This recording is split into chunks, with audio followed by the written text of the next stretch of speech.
আসসালামু আলাইকুম। আমার নাম অ্যাডভোকেট নারায়ণ কর্মকার। আমি চট্টগ্রাম জেলা জজ আদালতে আইনজীবী হিসাবে কর্মরত আছি। আমার বাড়ি মিরেশ্বরে পৌরসভায়। আমার মেয়ে অনামিকা সেন গত প্রায় 9 মাস থেকে ইপিলিপসিতে আক্রান্ত হয়েছিল। উনি প্রায় সময় ঝুঁকি পড়ে যেত সামনের দিকে। আমি অনেক জায়গায় আগে দেখাচ্ছিলাম, কিন্তু সেখানে আমি কোনো ভালো ফলাফল পাইনি। না পাওয়ার কারণে আমাকে একজন বলেছে নাজিরউদ্দিন স্যারের সাথে দেখা করার জন্য। তখন আমি ইম্পেরিয়াল হাসপাতালে এসে ওনার সাথে দেখা করেছি। উনি কিছু টেস্ট দিয়েছেন, ইইজি দিয়েছেন, এমআরআই দিয়েছিলেন। ওগুলি পরীক্ষা নিরীক্ষা করে উনি ওষুধ দিয়েছেন। সেই ওষুধের কারণে গত 2 মাস থেকে আমার মেয়ে সম্পূর্ণ সুস্থ আছে। অনামিকা সেন, আমি দীর্ঘদিন ধরে অসুস্থ ছিলাম।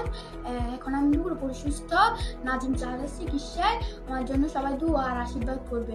এখানে আমাদের পেশেন্ট অনামিকা সেনের ক্ষেত্রে আমরা ইপিলেপসি যে নিউ ক্লাসিফিকেশন আছে এটা ইউটিলাইজ করার পর আমরা রাইট ডায়াগনোসিসটা রিচ করেছি, এবং ওনার যে মেডিসিনগুলো ছিল এটা আমরা রেকটিফাই করে ওনার জন্য অ্যাপ্রোপ্রিয়েট মেডিসিনটাকে আমরা সাজেস্ট করেছি, এবং ফলো আপে এসে রেজিস্ট্যান্স আনকন্ট্রোল ইপিলেপসি থেকে পেশেন্ট এখন নর্মাল লাইফ লিড করছে।